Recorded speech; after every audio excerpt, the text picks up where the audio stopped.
নমস্কার বন্ধুরা, মিতা রান্নাঘরে আজকে নিরামিষ একটা কাবলি ছোলা আর মটর দিয়ে একটা রেসিপি করব। কিভাবে করব আপনারা দেখুন। এই যে আমি মটর আর এই যে কাবলি ছোলা দেখুন একসঙ্গে ভিজিয়ে রেখেছিলাম। এইটা আমি প্রেসারে দিয়ে 3টে সিটি মারব। ভালো করে ধুয়ে নিয়েছি, প্রেসারে দিয়ে দিচ্ছি।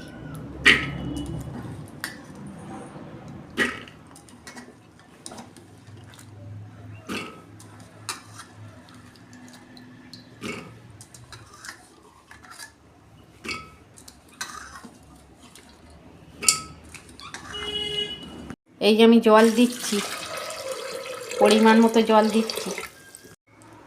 এই যে আমি নুন দিচ্ছি।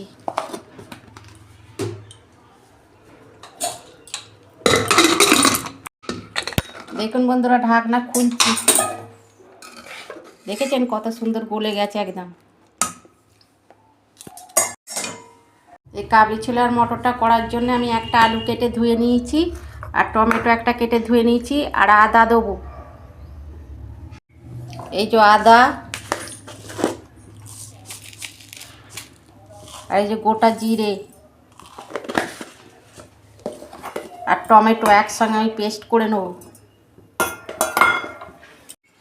এই যে অল্প জল দিয়ে পেস্ট করে, এই যে কড়া বসিয়েছি, কড়ায় তেল দিচ্ছি আমি।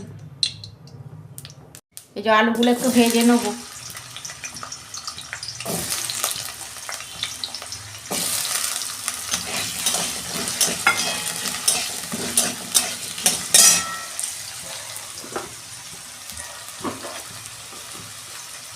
আলুতে অল্প নুন দিচ্ছি।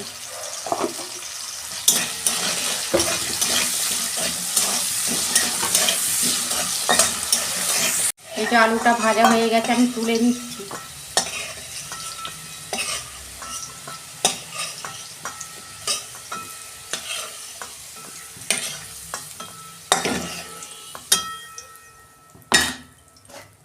একটা শুকনো লঙ্কা দিচ্ছি, আর এই যে একটা এলাচ, দারচিনি আর লবঙ্গ দিচ্ছি।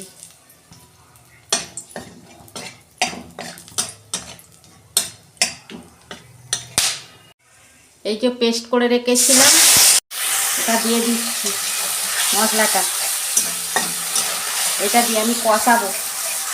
এই যে কাশ্মীরি লঙ্কা গুঁড়ো দিচ্ছি, ঝাল লঙ্কার গুঁড়ো দিচ্ছি। এই যে অল্প ধনে গুঁড়ো দিচ্ছি।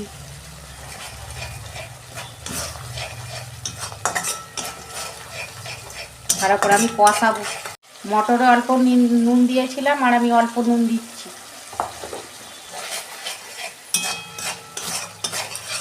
এই যে মশলা কষানো হয়ে গেছে, আলুটা ভেজে রেখেছিলাম দিয়ে দিচ্ছি।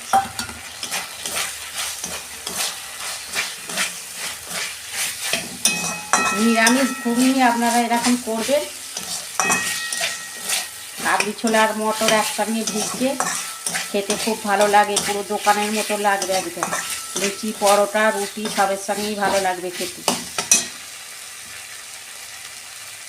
এই যে মটরটা দিয়ে দিচ্ছি।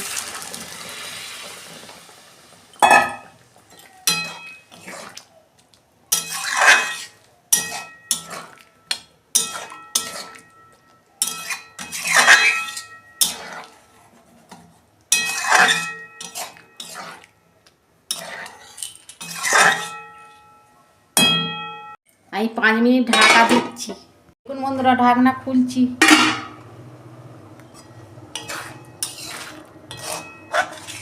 দেখুন কত সুন্দর হয়েছে। এই যে আমি চানা মশলা দিয়ে দিচ্ছি।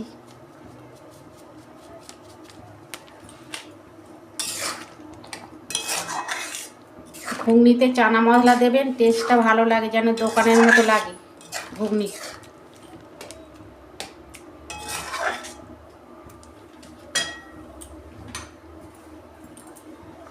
এই যে ঢেলে ফেলছি।